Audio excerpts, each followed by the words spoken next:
Hop, tu roules sur le boulevard BD, cet album est fait pour toi. Les Compagnons de la Libération, tome 9, Vassieux en Vercors. 2013. Aurélie vient s'occuper de la maison de son grand-père aujourd'hui disparu, à Vassieux en Vercors. Elle se remémore alors lorsque, 15 ans plus tôt, sa mère l'a confiée pour quelques jours à son pépé pour passer quelques jours de vacances. Le téléphone portable ne passait pas et il allait falloir s'occuper. Alors qu'elle pensait passer une semaine de galère, Aurélie allait faire un voyage inoubliable dans le temps et dans l'histoire.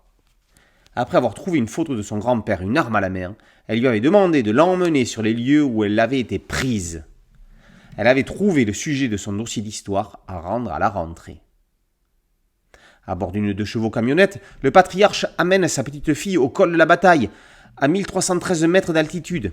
Il retrouve la ferme qui a abrité un des premiers maquis de France à l'hiver 42-43. En cas de besoin, il pouvait se cacher dans la forêt. Lui a intégré la résistance à l'été 43, après un long voyage depuis Grenoble jusqu'à la ferme d'Ambel. Avec ses camarades, ils écoutaient les messages codés sur la BBC, puis partaient en mission comme ce jour où ils sont allés récupérer des caisses parachutées par des avions alliés avec des armes, des munitions, des chaussettes. Il fallait se méfier de tout, et en particulier des miliciens déguisés en randonneurs pour faire des repérages. Papy raconte tout, des combats sanglants jusqu'à la libération. En même temps, il amène Aurélie sur tous les monuments du souvenir érigés dans la région. Le scénariste, Jean-Yves Le Naour, met à l'honneur non pas un personnage historique, mais un lieu, le plateau du Vercors, haut lieu de la résistance, qui a vu défiler 4000 maquisards. L'occupant ne leur a pas fait de cadeau. Le lieu est devenu également un terrain de répression impitoyable et sanglante. La petite histoire familiale d'Aurélie n'est qu'un prétexte pour habiller le reportage historique d'une émotion particulière, pour lui donner une âme à laquelle on s'attache.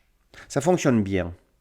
Au dessin, on retrouve avec plaisir le trait réaliste de Claude Plumaille, rappelant les belles heures où il était assistant du grand Julio Ribera.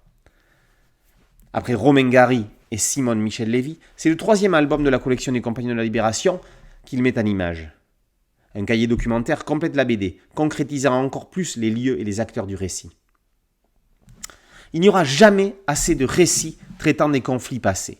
Les Compagnons de la Libération contribuent au devoir de mémoire avec des histoires relatant des faits et des vies en toute objectivité.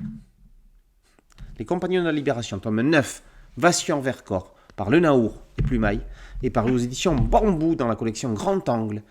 Boulevard BD, c'était un site dédié, un podcast audio et une chaîne YouTube.